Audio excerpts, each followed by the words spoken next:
And welcome back. I'm Ren Gordy here on RTFM, and you're listening to the Island Life show with me here. And we're picking up interesting stories for Island Life, and the interesting one, of course, is the fire risk here on the island that me and Lance Dixon have been talking about. Now, he's here in the studio as the man in charge, coordinator for the fire services, I believe. Is that your right title, or what is? Yeah, under the old Auckland City Council, I was the principal rural fire officer. Yeah, under Auckland City Council, I was the principal rural fireman for Auckland City Council, but now under the new council structure, I'm looking after the central area. So I'm now just a deputy principal rural fire officer. Okay, that'll do. That's good enough for me. And but what it means, you've got a lot of experience with fires, and we live on an island. It's a huge fire risk, and it's got a history of it. There's actually just as a little aside here.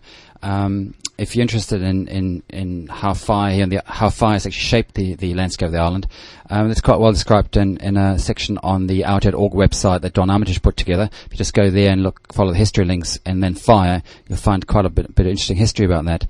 Now, we are, as you said before, tea tree makes excellent kindling, and we're surrounded by a lot of kindling here, I think, because I've read somewhere that the old fires that really just kind of travelled long distance across the island here, isn't that right?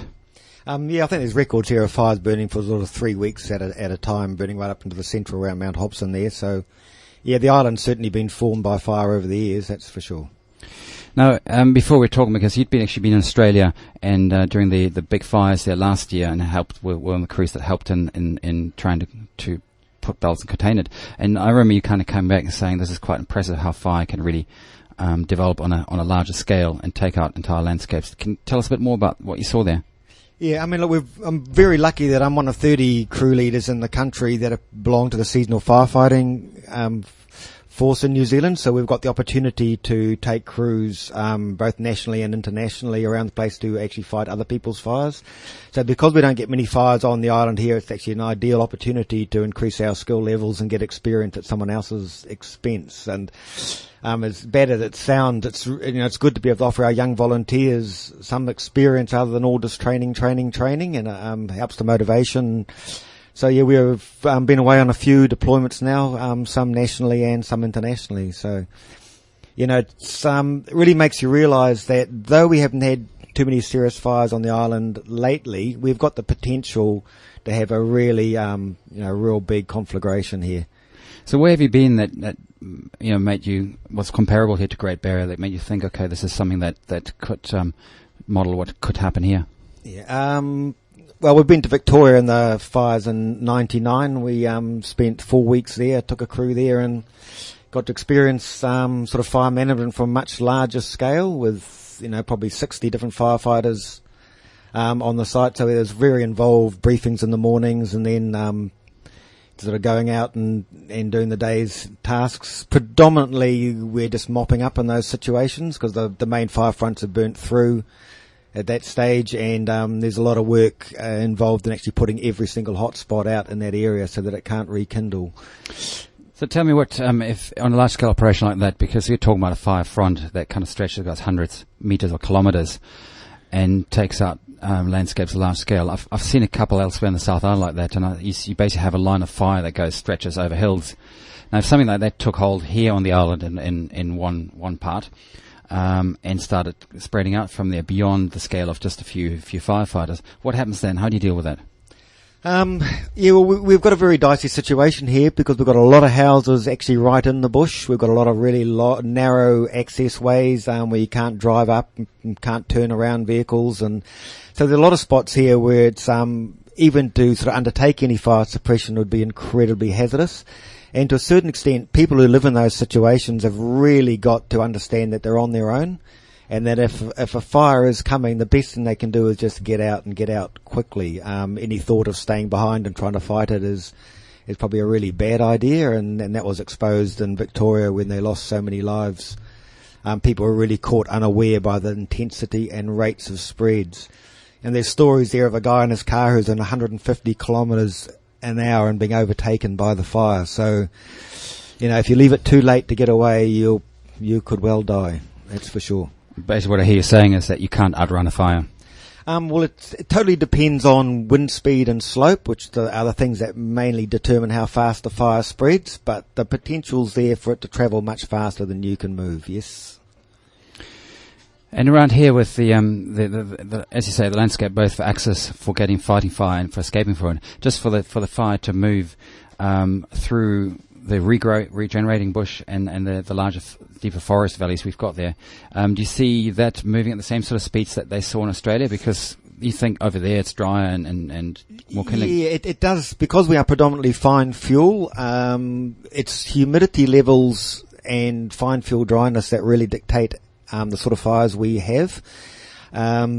We are reasonably lucky that we don't get low humidities that often, and we sort of hover around about the 50, 55, 60 mark even right through summer. But if we get the humidities down to 30, then we've got the potential for the fires to really motor. And we have had temperatures, our relative humidities that low in the past. So it's a matter of a number of factors getting together and ending up with a situation that's basically uncontrollable. And that's perhaps another good plug to look at the fire risk indicators that are posted everywhere and take them serious. For when it says high, this means that a cigarette butt can cause a lot of damage. Yeah, and we've got a number of fire danger indicator boards around the island. People can consider them sort of like the old grapefruit, where they've got a segmented thin and arrow. We don't just move those, just through luck. That's actually based on a computer program that does a weather reading every single day on the island, and computes our fire danger rating based on our scrub volatile fuel type. So how should people interpret that when they see? I mean, what's the difference between a medium fire? What is it that you might do in a medium fire risk but would never do in a high fire risk? Basically it's an indication of how a fire would burn today if it was to take off. So on the island we have a restricted fire season, which means you can have no fire in the open at any time of the year without a fire permit. And that process is to sort of allow us to look at what your burn is, where it is, and anything you need to consider to make sure that doesn't become a dangerous situation. When our fire danger indicator boards are on extreme, all permits are cancelled and no permits will be issued. And we're on that situation pretty much all of the summer period. And so what if I just want to light a barbecue in the garden? Yeah, a gas barbecue's fine, but any fire whatsoever that a spark can blow in the open air, you would need a permit to light that fire, and we are pretty much losing patience, to be honest, with the people who are having fires without permits, and we are moving into a regime where we will be prosecuting anybody that we come across in that situation, because the risks are just too great and you're putting your neighbours in real danger. So if I just have my little metal stand there with a bit of charcoal in it and light a bit of kindling on it, that's a fire, and I should have a permit for it? Yep, the charcoal in its own wouldn't be too bad if you lit it with little lucifers or meth or something. But if you've got a fire with timber that a spark can blow from, then that is a fire in the open. In any case, whether it's gas or whatever, make sure you've got a fire extinguisher within reach. Yeah, absolutely. And there's a lot of these little fires on poles, little standards. I'm not too sure what they're called. Nightlights, yeah. I think they've got little gas burners, and they're fine if they're standing upright. But if it happens to fall over, then straight away the grass is there just waiting to burn. And it's very frustrating, to be honest, around Guy Fawkes and New Year's Eve. The number of people on the island that still let off fireworks, it's just far too dangerous, and it's really inconsiderate to do. Well, it's more inconsiderate because one risks a fine if one does that. Isn't that right? Yeah, absolutely. We will certainly be prosecuting anybody we find who's letting off fireworks without a permit. Correct. Look, okay. We'll just take one more quick break, and then we'll talk a bit more what listeners can do at home to kind of manage their fire risk and be ready for the worst case scenario.